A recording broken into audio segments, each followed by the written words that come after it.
A collaborative spirit is occurring all across this community, not only between EVSC and the Evansville Teachers Association. We are proud to call the local business community a partner in these efforts.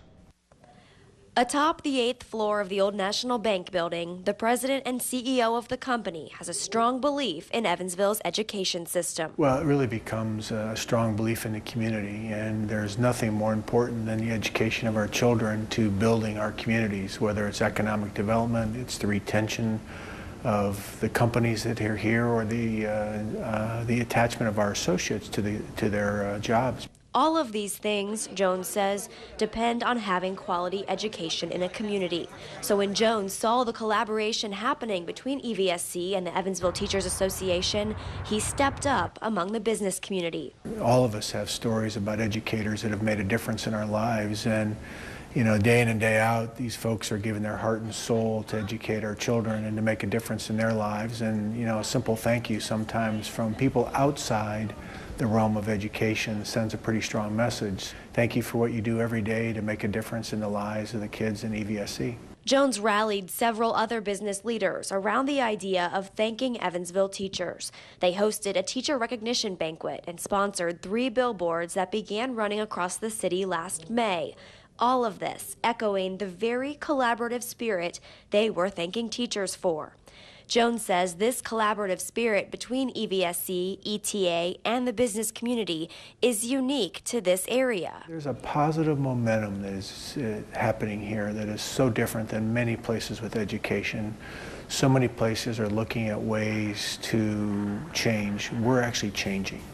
And that makes a big difference. You know, we're not talking about it, we're not thinking about it, we're actually making change, and we're making a difference in the things that we do. Making a difference by impacting the lives of kids. If you put all your energy towards working together to make a difference versus put all your energy into fighting and trying to split hairs, you know, the kids lose in the latter and they win in the former. Reporting for Education Matters, I'm Jennifer Cahill. And we are making a difference by collaborating, and we salute our business community for all their efforts and support. And up next, how collaboration, a positive relationship between the district and the Evansville Teachers Association affect recruitment of teachers here in the EVSC. We'll hear from EVSC's Director of Recruitment when we come back. Columbia Healthcare Center, bringing home and health together. I could not do the things I needed to do, and when I found Columbia Healthcare, I became very happy because I got the help that I needed. Therapy is very, very good. It's helped me a lot to get on my feet. As long as I need any help, I know Columbia will be here for me. Stop by for a tour or call us today at 812-428-5678. North Park Nursing Center, bringing home and health together. It was a stroke of luck because I would not be able to walk like I'm doing right now. There's a lot of things I wouldn't be able to do if I had not come here. They've been very good here. Their rehab is excellent, absolutely excellent. Stop by for a tour or call us today at 812-425-5243. Cool Smiles makes going to the dentist easy. I like the playground. They accept most insurance, and the people are so nice. And they give you a toy at the end. I can make an appointment for me, too. Then, Mommy, you can have my toy. I love Cool Smiles because I can be with Sophia during the visit. I'll hold your hand.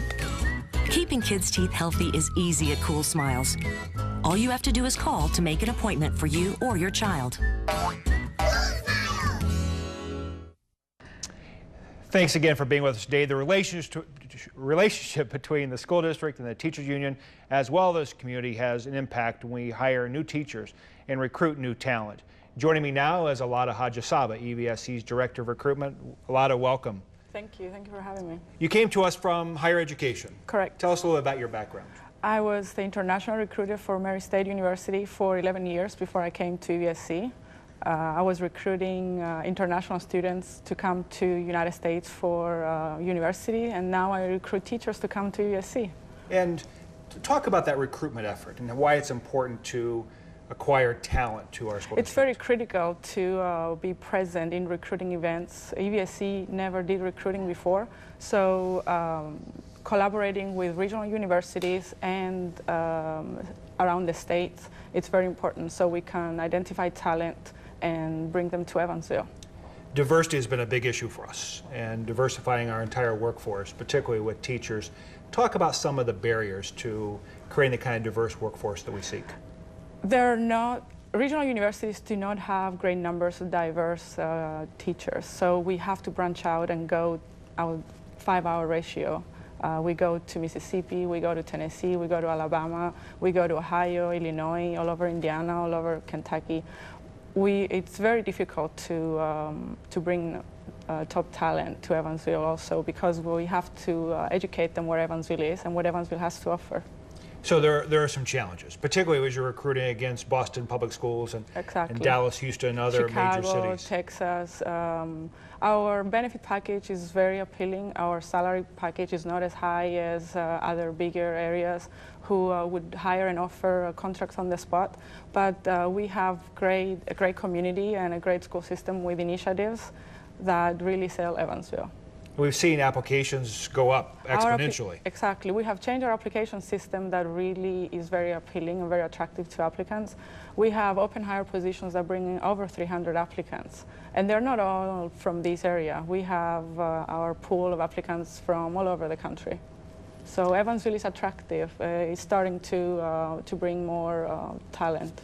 And that's why you're out recruiting and bringing people here. One final question, Ellada. Transition to teaching. And there's a real opportunity now for people in other careers to make that move into teachers. Yes. How should they go about doing that? They first have to speak with the regional university advisors who are the licensed advisors to help them with their Indiana license. But if they have an interest in coming into the classroom, they can start substituting to see if that's something they want to do. And they can call your office to get more information. Yes. Great. I always help people with coming to the classroom. Ellada, thanks for being with us. Thank you for having me. Up next in our EVSC Spotlight, the unlikely pair of an African American and a Jewish man unite to bring diversity lessons to our children in all of Southwest Indiana. In our EVSC Spotlight today, we have a special live guest here with us today.